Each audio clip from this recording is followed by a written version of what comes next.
Oui, Madame la maire, chers collègues, cette délibération sur la fixation des tarifs 2022 sur les droits de place et permis de stationnement se traduit par une évolution de 2,6% par rapport à l'année 2021, afin de tenir compte de l'inflation dont nous savons maintenant qu'elle sera durable. Mais comme cette délibération évoque des tarifs de stationnement, je souhaitais élargir le débat et évoquer les informations parues dans la presse ces dernières semaines sur l'évolution possible du contrôle de stationnement.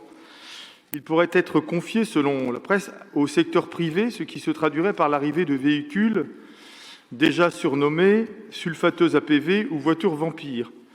Il serait capable d'assurer le contrôle automatique du stationnement et d'identifier par heure des centaines de véhicules stationnés.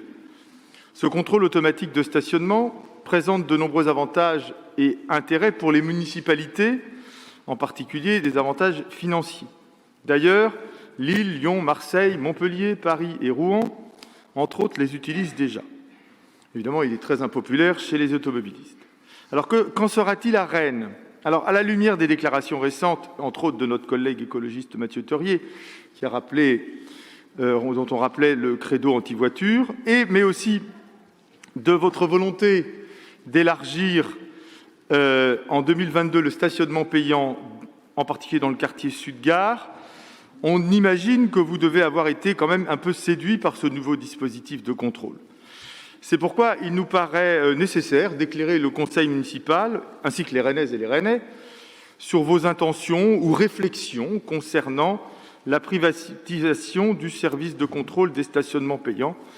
C'est pour ça que nous pensons qu'une clarification sur ce sujet s'impose. Merci.